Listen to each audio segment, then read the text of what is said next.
नाज़रीन ग्रामी अस्सलाम वालेकुम। नाज़रीन, आज हम आपको बताएंगे कि ग्वादर पर हमला किसने किया। इसकी मुकम्मल तफसील आपको इस वीडियो में बताएंगे, लेकिन उससे कबल आपसे गुजारिश है कि हमारी वीडियो को लाइक कर दें और हमारे चैनल को सब्सक्राइब करके साथ वाले बेल आइकन को भी प्रेस कर दें ताकि इस तरह की मज़ीद मालूमात आपको सबसे पहले मिल सकें।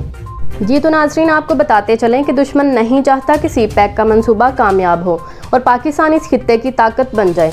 दुश्मन कौन है ये सब जानते हैं। सी पैक का सबसे बड़ा मुखालिफ कौन है? सी पैक को इतना थ्रेट अपने लिए मगरबी ममालिक नहीं समझते जितना भारत समझता है।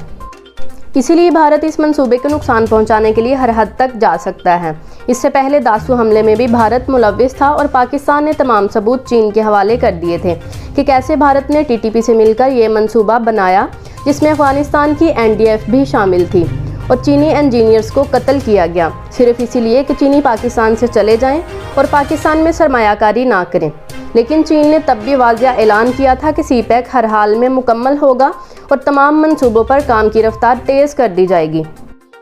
अब भारत ने टीटीपी के साथ मिलकर ग्वादर में चीनी इंजीनियर्स पर हमला किया है। पाकिस्तानी रिपोर्टर के मुताबिक सिर्फ चीनी इंजीनियर ज़ख्मी हुआ है, लेकिन इंटरनेशनल मीडिया रिपोर्ट कर रहा है जिसके मुताबिक 6 इंजीनियर्स मारे गए हैं।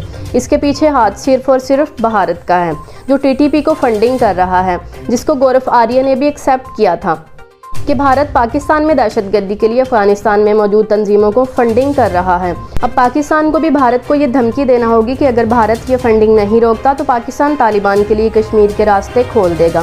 फिर भारत जाने या तालिबान, अब वक्त आ गया है कि भारत को उसी की ज़ुबान में समझाया जाए। और भारत वैसे भी तालिबान के लिए इस वक्त खौफ का शिकार है। अगर पाकिस्तान ने तालिबान के लिए कश्मीर के रास्ते खोल दिए तो भारत तबाह हो जाएगा।